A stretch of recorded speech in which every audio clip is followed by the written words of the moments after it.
We have hearing on two bills. We will start with Senate Bill 49 and begin with an overview by our reviser, Tamara Lawrence. Thank you, Madam Chair, and good afternoon, committee. Senate Bill 49 would amend KSA 72-1163 regarding the attendance center needs assessments, receipt of state assessment information, and school district budget and budget summary. The committee has seen this statute a few times in recent years, including in last year's Senate Bill 428. So first, on the needs assessment, currently, local school boards are required to conduct an assessment of the needs of each attendance center in the district. Senate Bill 49 in subsection A1 would require that those assessments include input from school board members, teachers, school site councils, and school administrators. So second, with regard to the state assessments, in subsection B1 of the bill, it would require each local board member to receive state assessment results for the school district, and the results would indicate the number of students who scored at each of the levels 1, 2, 3, and 4 on those assessments. And finally, with regard to school district budgets, on page 2, the bill would require that any time monies are allocated to a fund or reallocated, that allocation or reallocation shall be identified in the school district's budget and budget summary.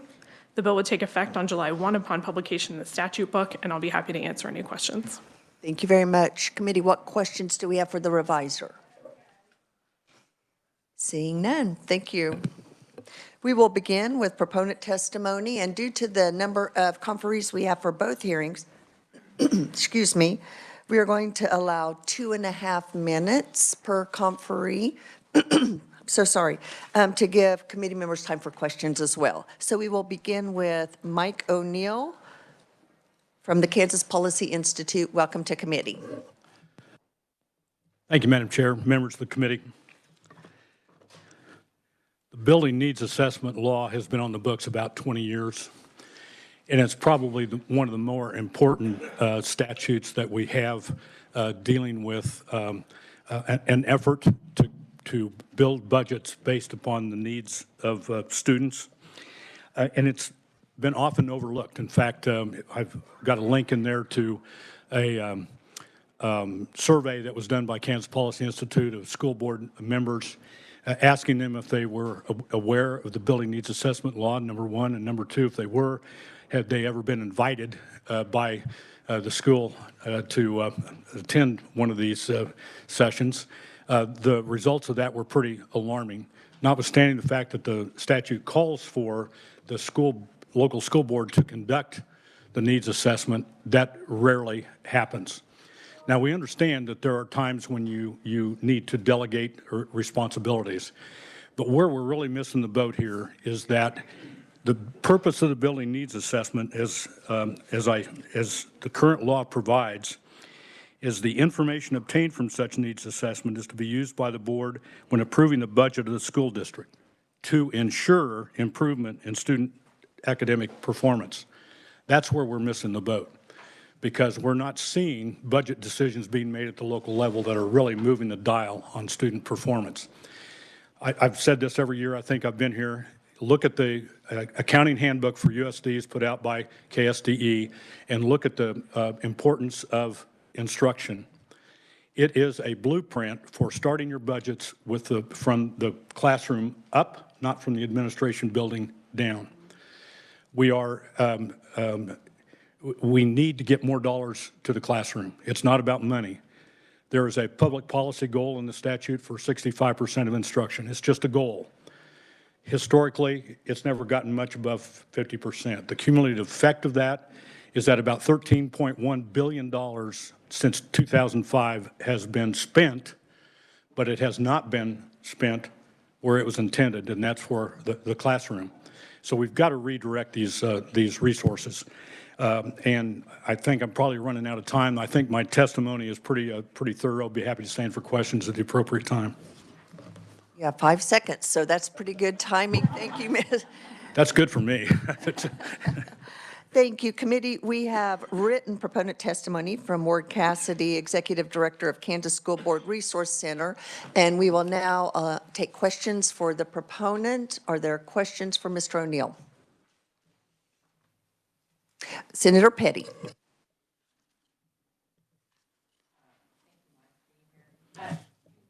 You made this comment, I think I got it down right, just now, about $13.1 million. Did you say million or billion? Billion, that's a B. Being spent, but not being spent where it's supposed to be. So is that assuming that if the money is not, as you might be reflecting, spent exactly in the classroom, that nothing within the learning environment is affected by where it's going on at and all the resources that are being put into being provided for those students in and outside of that classroom specifically? No, account code 1000 is instruction, and it includes more than just what goes on in the classroom. The public policy goal is that you spend 65% of your available funds for instruction or the classroom.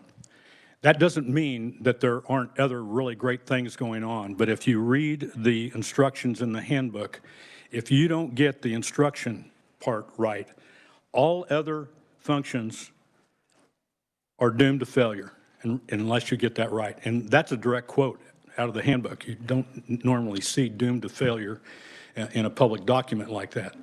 But it's really an instruction to us that get the instruction part right, get the funding to where it needs to be to enhance student performance, and everything else then should fall into place.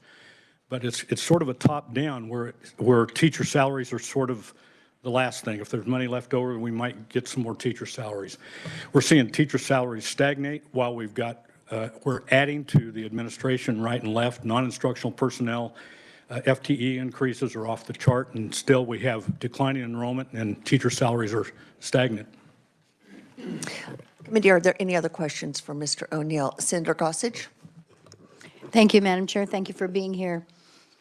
So when I'm reading here under the, what we call the simple heading, it states that we want to include input from the board members, teachers, school site councils, school administrators, and that board members receive certain state assessment data and identify allocations of money in the school district budget and budget summary. And you're saying that's not being done now? It depends on the district. Some districts are really doing it right, and we've seen some that are taking it seriously. Others, it's just sort of a check-the-box exercise. One of the things we want is we want the school board members themselves to actually get the data on the levels 1 through 4, and not just a percentage. Percentages get tossed around right and left. We need to know the number of students. Each one of those kids has a name. And they're not just a number, they're not just a proxy for funding. They are a kid that has the right to have a good public education. And we've got far too many, the statistics are there, far too many in level 1 and what they now call low level 2, whatever that means. But they're not getting where they need to be. So what you're suggesting is that there are Senate districts that are really good at this, that are already doing this, so this shouldn't be telling them that you need to do more. It's just saying all districts should do that, and that you surveyed school board members and they weren't even aware of the attendance center needs and assessment that we put into law. And understand, not every single district was surveyed, but enough were that it's a statistically significant sampling of school districts. Thank you so much. Thank you, Matt. Thank you, committee. And we are going to go ahead and move on to opponent testimony. First up, we have Leah Fleider, Assistant Executive Director of Advocacy and Government Relations, Kansas Association of School Boards. Welcome. You have 2.5 minutes. Thank you, Madam Chair. Thanks for running a tight ship. So you have my testimony in opposition in front of you. Good to be here today. I just flew in from Washington, D.C. Boy, are my arms tired. We were on the Hill on Tuesday advocating for full special education funding with Congress, so glad to be back here. The crux of our opposition to Senate Bill 49 is multifold. This needs assessment law is settled law, so really this bill is It's honestly, it's irrelevant. You know, there are many places in the statute where we say, you know, the Board of Education shall, or the legislature shall, or the governor shall do such and such a thing. But we are not asking Senator Erickson to actually go out and dig the ditch so that we have a better water plan out in western Kansas, right? The legislature shall make provision, but we're not saying that the individual senators have to do that. So the needs assessment has been conducted by local boards since the statute was passed, and it has, it has resulted in record high school graduation rates, record numbers of professional credentials. You all have heard this from legislative research. We have increasing state assessment scores.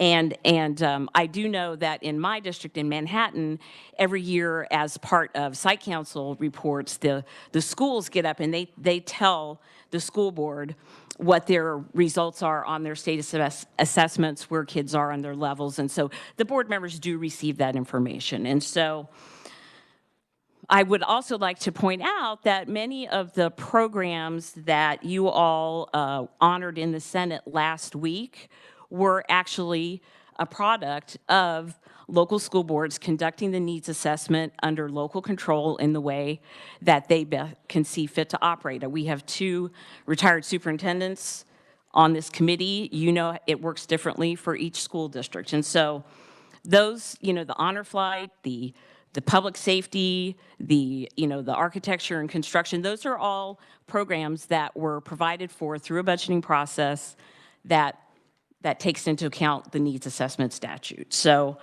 we would just respectfully ask you to reject this bill because it's unnecessary. Ready? Seconds. Boy, we are Oh, good we are good. today. Thank you so much. We will take all opponent testimony and then stand for questions. Committee, next we have Jim Carlskint, United School Administrators. Welcome to committee.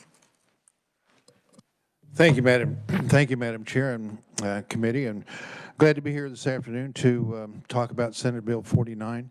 You know, I know we're on a tight schedule, so I don't need to repeat what Leah, shared with you.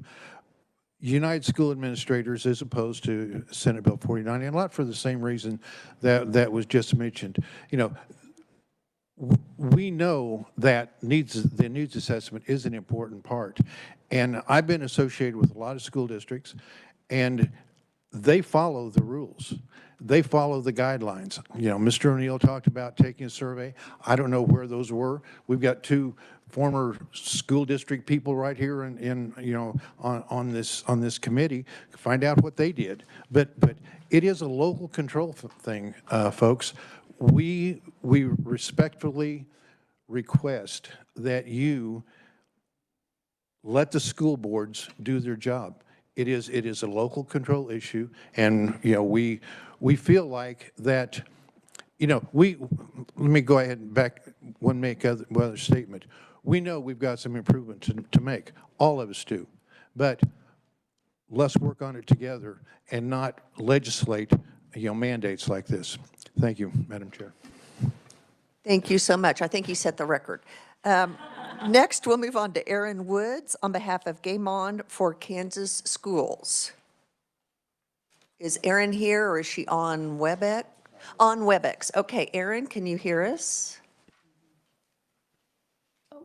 I am here, but I think I am here to testify on Bill SB 87, and I think maybe you're Okay. not on that one right now.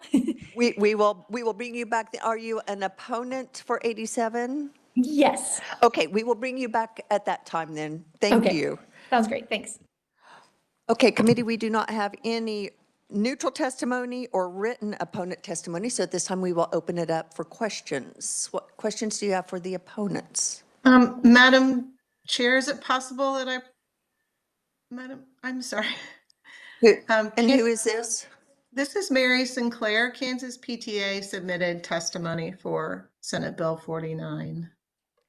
Okay, I see the difference. We have you and Aaron switched. So, you are on both? Are you on both, I'm on ma'am? both. Okay, I very am. good. I'm so sorry. We just have you listed on the second one. So you may testify. You have 2.5 minutes. Thank you. I'm sorry to interrupt. So the Kansas PTA, again, thank you for the opportunity to provide testimony. Our concern over these statutory changes to the buildings need assessments really relates to the issue of local control. As a parent, we rely on our elected school board members to provide that oversight and review of governance. And we value the input in the actual process of that building needs assessments to be done by our educational professionals. Nor are we aware of this even being an issue among our professional associations that we rely on, our Kansas Association of School Boards, our State Board of Education, our Superintendent's Association. So we're just here to support our locally elected school board members in that local process and ask that this bill be passed over. Thank you. Thank you, Ms. Sinclair. Appreciate that. Okay, committee, what questions do we have for the opponents? Senator Argabright. Thank you, Madam Chair. More just a comment. A needs assessment in a school district is typically a year-long process. It's not there's summaries towards the budget end of things, and that could be called a checklist. But typically schools, if you have a little understanding of the funding mechanisms and the accountability mechanisms, you can't cover that in one meeting. It takes several meetings to lead up to that point of developing that budget. So I think it's important to understand part of the process of this bill to understand whether it's needed or not. And we do have a lot of accountability in our public schools. This is another example of another layer of accountability that I don't believe is necessary. But I think it's important to understand what most school districts actually do. It's not a single event. Thank you, Madam Chair. Thank you. Any questions for the opponent? Senator Shane. Thank you, Madam Chair. Ms. Fleiter, you had mentioned that you believe that the building needs assessment is fulfilling its current goals and objectives from a statutory basis, and that our public schools are improving. I can't remember if you said outcomes or achievement. By what metric are you saying that outcomes are improving for our K-12 students? We do see some incremental increases in state assessments after COVID. We do have record numbers of kids graduating from high school, and we know that high school graduation is key to future success, right? If you don't graduate from high school, it's hard to get a job that's going to prepare you for future success, whether that's academic success or job success. There are a number of, I think, how many districts have hundreds of millions of kids who earn college scholarships every year because of the high academic standards that their boards set? So that's what I was referring to, if that's helpful. Yeah, I think that there's a lot of different ways to look at outcomes, and so I would challenge you on some of those things. We do see higher levels of remedial training needs in higher education, and we see a lot of workforce challenges, although there are great programs that are happening. You have highlighted some of those. But I do think that we all share concern on those kids that are being left behind. It's commonly the position of KASB, to care deeply about local control, and I appreciate that. By directing school boards to take greater authority and involvement in this process, does that not actually ask for more local control by having locally elected officials have a deeper role in this process? Thank you, Senator. Our position is they are already taking a very deep role in the process through their budget work, through their listening sessions with the site councils, through, their conversations, believe me, at the grocery store or after church. How many times has my family dragged me away from church? Senator Starnes knows about those conversations. Mom, because, people bend your ear about achievement all the time when you're a school board member. So we feel that it's in place. There is no need to require school board member Shane to go into the elementary school and do their needs assessment. That's our position. If a follow-up, would it not be better for school board members to have a direct, maybe even sometimes private interaction with the school employees to try to ensure that no stone is left unturned, or that, sometimes folks, when they get put into a meeting room with administrators or other folks around them, maybe they don't feel as free to say the things that are on their mind or what they see as a need in their classroom. Do you think that those private conversations facilitate more honest conversations with those folks who might not otherwise have a voice as a staff member? Well, I would say based on my interactions with folks as a former school board member, there are a lot of opportunities to give that private feedback. That people can email you directly, they can call you. Your name and your address and your phone number are usually on, your home address and your home phone number are usually on the district website. We teach in our leadership training that, a single board member really is just a single board member. You act on behalf of the board only when you are a member of one of the 7, and I see the 2 superintendents nodding about this. So it's inappropriate, and it can be very intimidating for me to walk into Senator Petty's classroom and say, okay, Pat, pardon me for saying that, but okay, you have a planning period right now. There's no one around. Give me the tea, right? So that's just not appropriate in your role as a school board member. Is that helpful? Yeah, I think we kind of are just going to agree to disagree on this one. yeah. Committee, we are going to need to move on to our next hearing so we can get that testimony in. But thank you. We will close the hearing then on Senate Bill 49 and open the hearing on Senate Bill 87 with an overview by our advisor, Tamara Lawrence. Thank you, Madam Chair. Senate Bill 87 would amend the tax credit for low-income student scholarship program. This program provides a 75% tax credit to taxpayers who make contributions to a scholarship granting organization, or an SGO. The SGO then provides a scholarship to eligible students of up to $8,000 per student for the cost of attendance at a qualified school. So first, the bill would expand student eligibility for the program. You can see that at the top of page 2. Currently, for a student to be eligible for the program, the student must be a Kansas resident and either have previously received a scholarship under the program or have an annual family income that is less than or equal to 250% of the federal poverty level and have either been enrolled in public school in the previous year or eligible to enroll in kindergarten. Senate Bill 87 would add students who have been in foster care or kinship placement, have a parent who is on active duty in the military or killed in the line of duty, or have a parent who is an emergency medical services provider, firefighter, or law enforcement officer. There is no income threshold for those students, but they would have to be Kansas residents. The second thing the bill does in this program has to do with the notice of eligibility verification. So prior to awarding a scholarship, the SGOs are required to verify a student's eligibility for the program with the State Department of Education. Currently, there is no time requirement for that verification. Section 2 of the bill would require the department to provide verification in writing within 45 days of a request by an SGO. And then the bill also amends the tax credit, which you can see on page 4. So currently, if a taxpayer contributes to a scholarship granting organization, that taxpayer may receive a tax credit of 75% of their contribution. Senate Bill 87 would allow those taxpayers to receive a tax credit of 100% of their contribution. Additionally, current law provides that the maximum total amount of credits allowed for any 1 year is $10 million.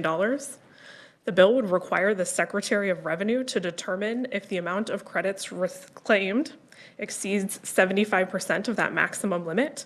And if it does, the maximum could increase by 25% for the next tax year, but the tax credit limit could not exceed $20 million. The bill would take effect on July 1, and I'll be happy to answer any questions.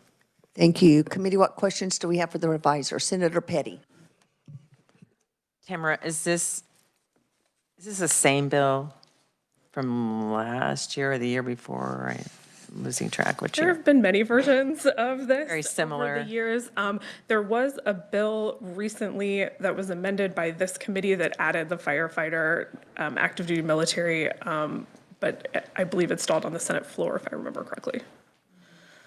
Thank you. Committee, any other questions for the reviser? Senator Sykes. Thank you. And just clarify, so we added the provision on the firefighter, but there is no income qualification. So you could have a firefighter and then a surgeon as a spouse, and they would still be receiving the tax credit without an income qualification. The way the bill is currently written, there is no income qualification for children who have been in foster care placement, active duty in the military, firefighter, EMS, or law enforcement officers. Thank you. Committee, any other questions? Seeing none, thank you so much. Okay, we have quite a few conferees, and my apologies, we are going to limit testimony to 1.5 minutes in order to get everyone in. Keep in mind, we do have your written testimony, so committee members, please make sure that you read all of the testimony, but just for the sake of getting to the floor on time, we'll need to limit that testimony. So committee, we'll start with proponents, and first up we have, and I apologize for names, Vincent Anch, Catholic Education Foundation. Welcome to committee. Thank you, Madam Chair and committee. I'm speaking in support of this bill on behalf of the Catholic Education Foundation. We're based in Kansas City, Kansas, and have 42 schools. I serve as the executive director. This bill has been a godsend for many families. We're currently supporting 2,360 families across the whole state of Kansas. And KSDE, their website says that it cost $18,324 to educate one child for 1 year in a public school. And with the SGOs taking on those kids, they're saving the state alone $43 million in just 1 year. We're proud of our results. In the SGOs that I work for, 100% of our kids graduated this past year or moved up to a higher grade level. 90% have gone on to college. 95% have gone to college or a trade school. Those statistics are higher than our peer public schools near our Catholic schools. And in our SGO, we only support the schools that have the highest poverty rate. So those schools are in the poorest communities in our 22 counties where the poverty rates are 40% or higher in those particular schools. Right now, we're asking for an increase in the cap. The cap has been at $10 million for 10 straight years. We've never received a cost of living adjustment or any kind of inflation help. If we were to get that, this program would probably be closer to 14 or 15 million. And we calculated that even if we went to the big 20 million, that would be only 0.3% of the whole Kansas state budget for education. Ange, I'm so sorry, your time is up. Thank sorry. you. I know it goes quick. Thank you for your testimony, and will you stand for questions at the appropriate time? Committee, next we have Joyce Aranda, Principal, All Saints Catholic School. Welcome to committee. Thank you, Madam Chair and committee. I appreciate the opportunity to be here to testify today. As she mentioned, I'm the principal at All Saints Catholic School in Wichita, Kansas. And my school is one of those schools that he was just mentioning. I come from a school that's 65% free and reduced lunch. I currently have 52 students in my building that are benefiting from this tax credit. Without this credit, they would not be allowed to attend All Saints and get the education that fits their needs the best. One family that I really want to focus on is a family of 8. You can imagine the cost it would be for a family to pay tuition and send their children to a Catholic school, and it benefits them to be able to allow their students to come to our school and then future generations. Not only do those 8 students benefit, but now we have 3 grandchildren of the same family that are now able to attend our school. So this opportunity of allowing our students to attend a school that best meets their needs has been huge. It's been a huge opportunity for many of our students to be able to have an education that fits their needs. And without this, there would be no possible way for them to attend our schools. I appreciate the opportunity to share this information with you, and I just ask that you continue to remember that all students deserve an opportunity for an education that best fits their needs, and we are hoping that to continue to offer that to our students. Thank you so much. Thank you. Committee, next we have Dr. Jamie Finkeldye from the Associate Superintendent, Catholic Diocese of Wichita. Welcome to committee. Thank you. I am Jamie Finkeldye, the Associate Superintendent. We have 38 schools in our diocese, many of which that have well over 50% free and reduced lunch. This program has been around for 9 years, and we've just had slow and steady growth from 15 kids in the first year to just over 1,000 kids this next year, and we expect to have 1,300 students next year. And we've grown from getting $100,000 in scholarship donations to over $3 million. We've had slow and steady growth over 8 or 9 years, and all we're asking is for us to be able to continue that steady growth in the years to come. This last year, across the state, all the SGOs hit 8.2 million, so we're already over that 75% that's in the escalator clause in this bill. So if we don't have this, our growth is going to stop because we're going to hit the 10 million. So I think we've been very successful for the last 9 years, and we just ask you to continue that. Thank you. I'll stand for questions. Next, we have James Franco from the Kansas Policy Institute. Welcome to committee. Thank you, Madam Chair. A pleasure to be back. I will not reiterate what people have already said, except to draw out just a couple of quick points. One, tax credit that you all heard last week, right? This is Kansans donating to designated nonprofits. There's basic nepotism protections and basic accounting principles included in those designations as being an SGO. And as a previous conferee just said, about $8.3 million were raised in tax year 2024, which is a little bit different in my understanding than what appears on the report that is filed with you in January. On that report from KSD, I think it says $5.5 million, but there's at least a week worth of 2024 that was not included in that, so apparently some additional contributions came in. And in that same report, it says that we helped 2,360 kids as a state last year. Just like anything else that this committee is going to consider, the needs assessment bill that you just heard, there is no silver bullet in education. Public, private, homeschool, anything else.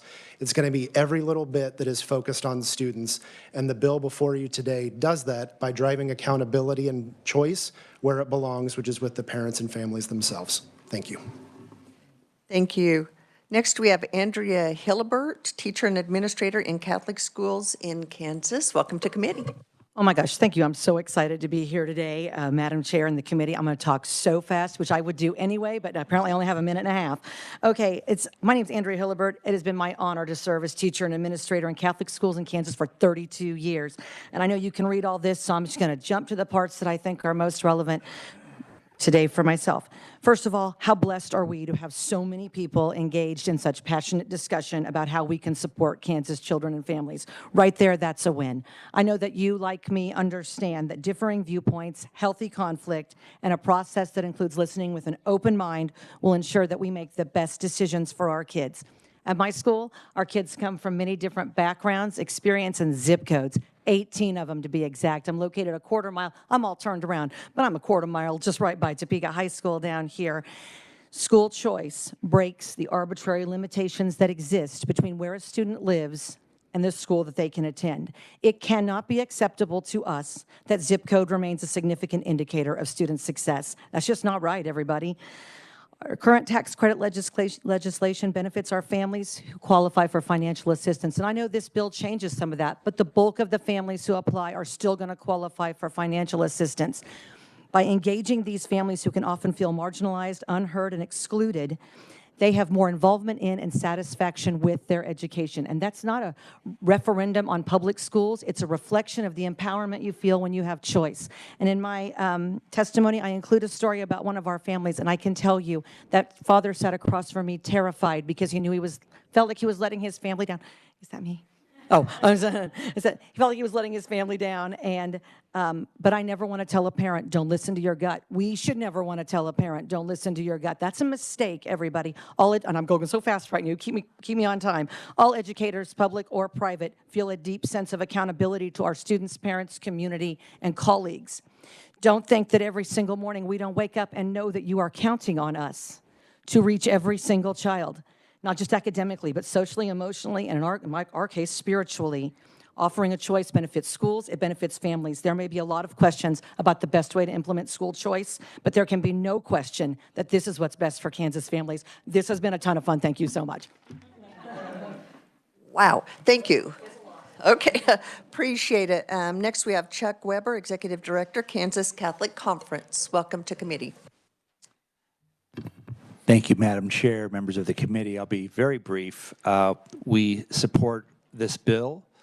The Catholic Church has long held that parents are the best and first educators of their children, whether that's through a public school, private school, Catholic school, charter school, and this bill, homeschool, and this bill just helps facilitate that parental choice. And so I'll stand for questions. You have my written testimony. Thank you very much. Thank you. Next, we have Jordan Zachary, Legislative Director, Midwest Excel in Ed in Action. Is Jordan here? Jordan, are you online? No, okay. We will pass over Jordan, and next we have Alexandra Converse, a parent. Welcome to committee.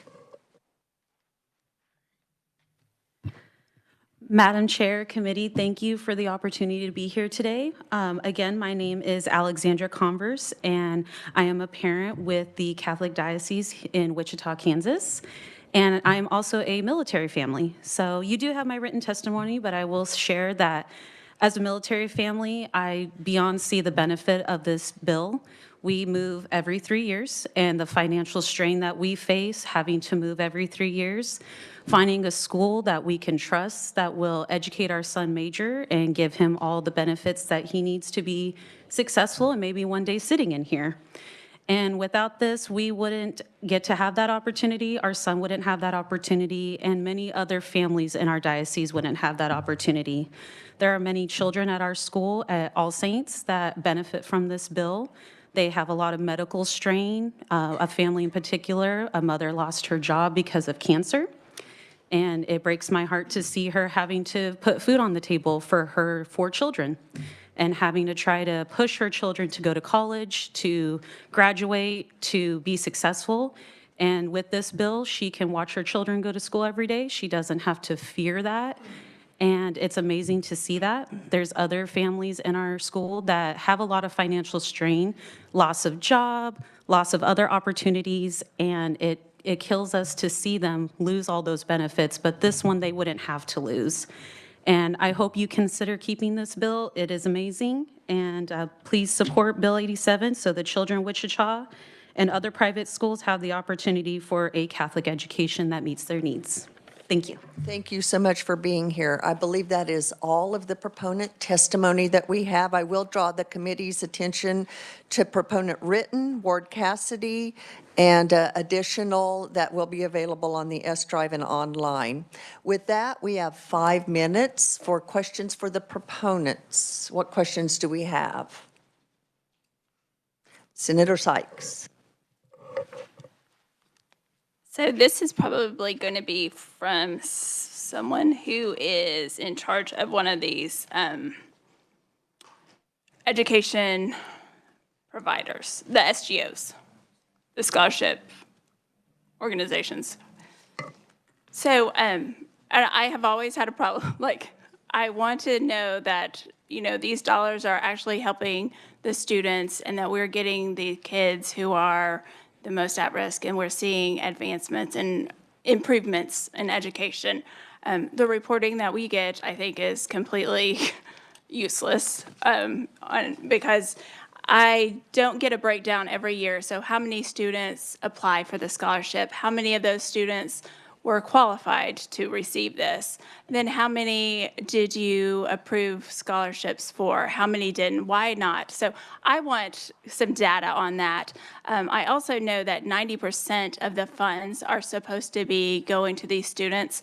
And based on my recollection, I think these organizations are sitting on about $10 million that have not been appropriated. It looks like 70% of the funds have been going. So help me with the data, because you're asking for expansion and to add more dollars, And I want to see an investment. I want to show that, and again, I think there's a difference between tax deductions and tax credits, because a deduction, you're doing this out of goodwill, and I donate to a lot of different organizations, religious, non-religious, and I get a deduction on my taxes for that.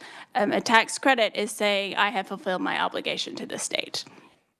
But there are parameters set in statute that I don't think are being followed. So is there a way that you all would help us with the reporting so that we have the data and show me that you're getting these dollars to these students who actually need it? Sure, there's. And I'm sorry, can you introduce yourself? Yeah, I'm sorry, I'm Vincent Anch from the Catholic Education Foundation.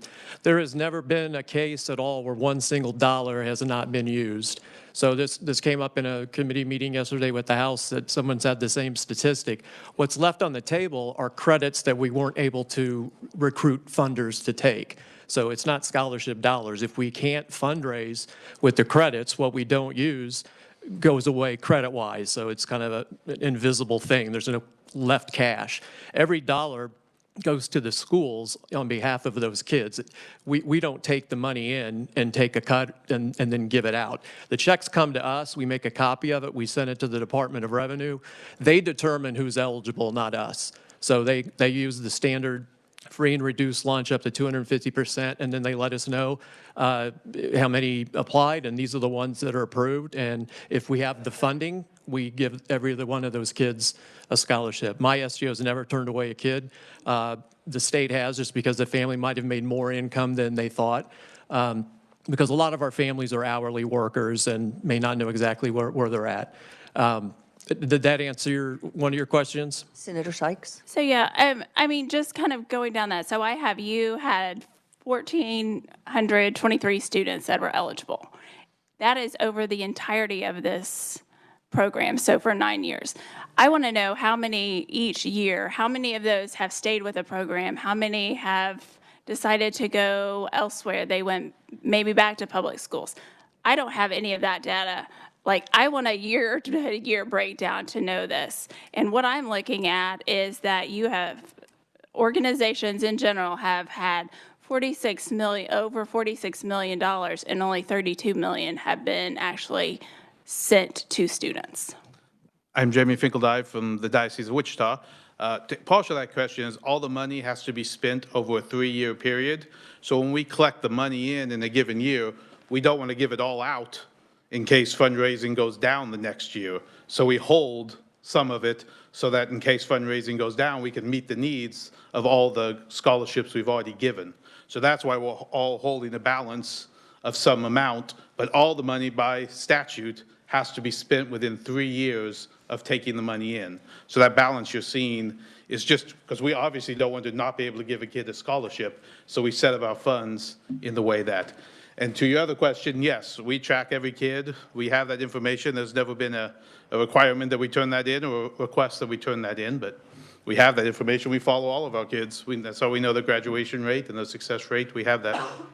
So a follow-up, so you would not be opposed if there was an amendment on this asking for more of that information, knowing, like really digging into the details.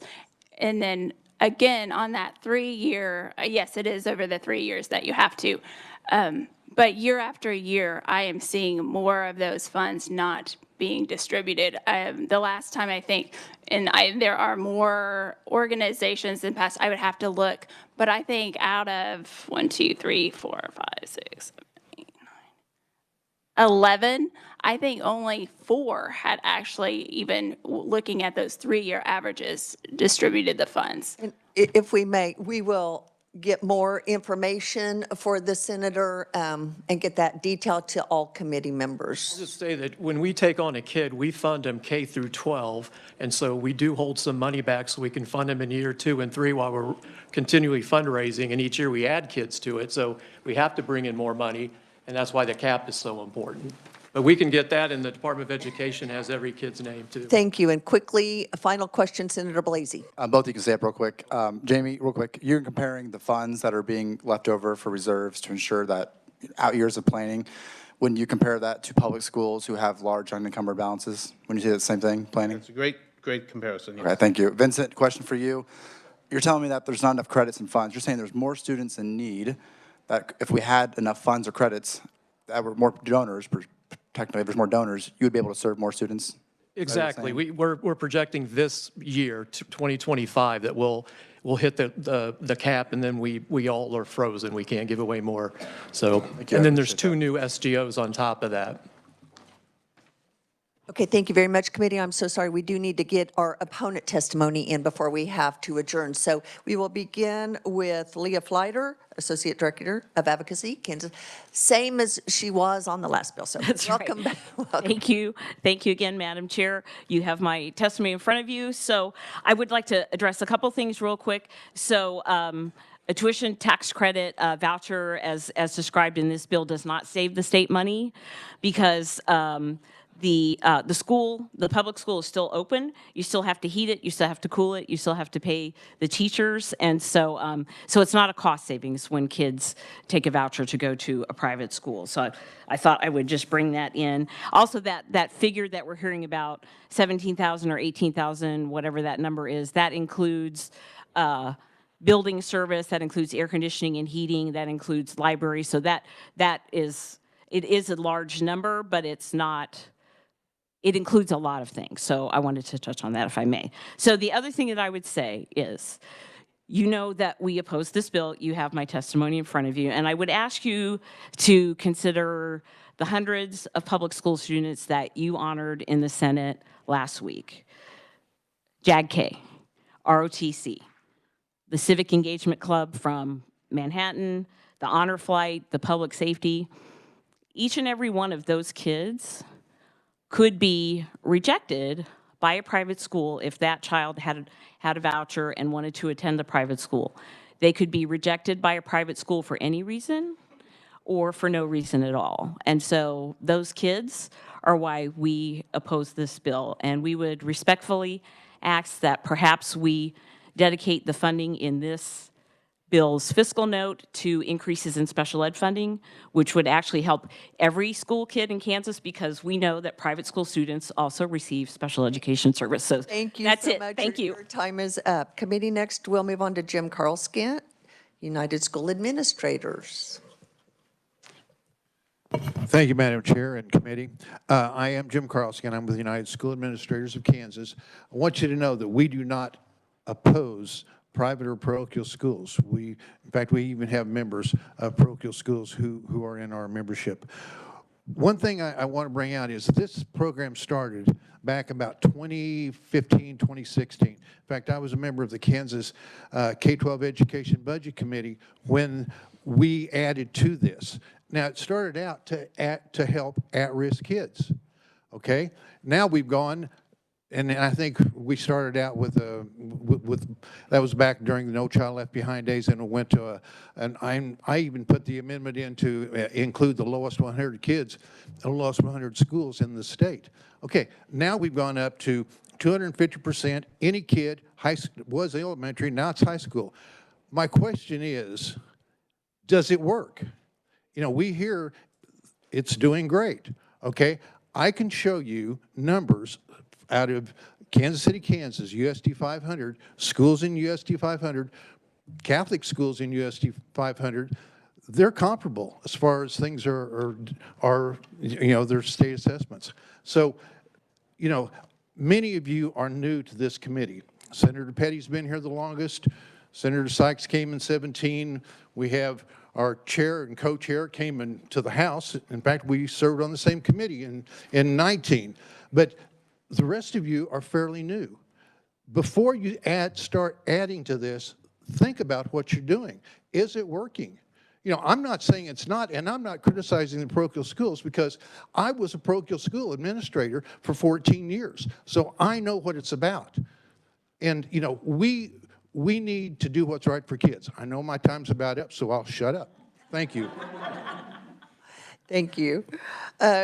Committee, next we have on WebEx, Mary Sinclair. Mary, are you still there? Thank you for welcoming me back, Madam Chair. Yes. So on behalf of the Kansas PTA, we are also concerned about the expansion of this tax credit scholarship program. And Kansas PTA generally stands in support of putting public funds in public schools rather than subsidizing the private school system. I'll focus one component of the testimony that's been mentioned already this afternoon, and that is this need that there really is no need for expansion, and kind of predicate on the notion that school choice is not parent choice, and eligibility has not equated to access under the Kansas tax credit scholarship program.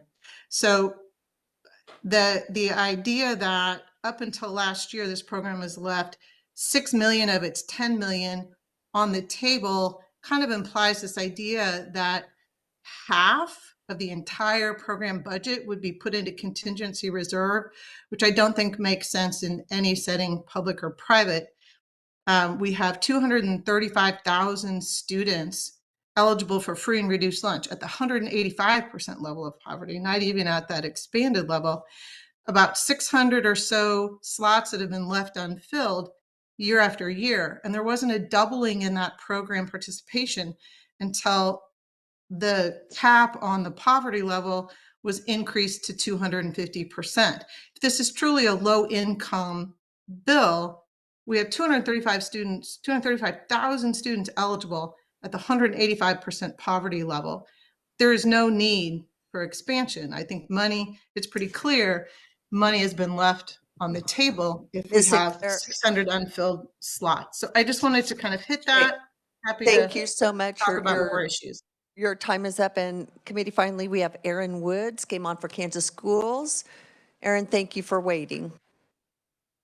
Thank you. Chair Estes, members of the committee, thank you for the opportunity to testify in opposition to SB 87 on behalf of Game On for Kansas Schools. 100% tax credits are tax avoidance, not charity.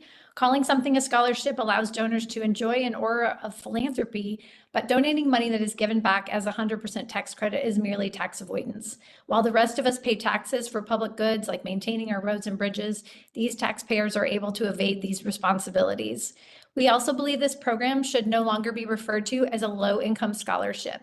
The current income threshold is above the median income for Kansas families and well above the income threshold at its inception, moving it away from its original intent of serving at-risk low-income students. With over 200,000 free and reduced lunch students currently eligible for this program, we should not be eliminating the income cap for some categories of families, the requirement that students be enrolled in public school, or doubling the program cap. With every expansion, private schools have a larger pool of students to choose from, making it less likely that low-income students will be chosen to participate. With a 100% tax credit, it can no longer be argued that these are not public tax dollars. Yet there are no provisions in this bill to impose limits on private school admission and retention policies or to allow the public oversight of financial records or academic programs or performance. As supporters of our public schools and the vast majority of Kansas children who are educated in them, we have been watching voucher experiments in other states, seeing how vouchers defund public schools, devastate student learning, and discriminate against vulnerable students. We cannot support any expansion of vouchers in our state. We urge you to oppose SB 87. Thank you. Thank you so much. Good timing, committee. We'll take time for just a couple of very quick questions. If any committee members have a question. Senator Argabright. Thank you, Madam Chair. And maybe this is probably more just from my behalf, and maybe your advisor can help me. But as I listen and as I read, my question is this a tax credit or a tax deduction? And maybe it's my education that needs updated, but if I could, with your permission, request that. Thank you. Certainly. Committee, any questions for the opponents? Seeing none. We'll close the hearing on Senate Bill, I've forgotten the number, thank you, 87. I have too many bill numbers floating around in my head. We'll close that hearing. And committee, we are meeting tomorrow. We have a hearing on 2 bills.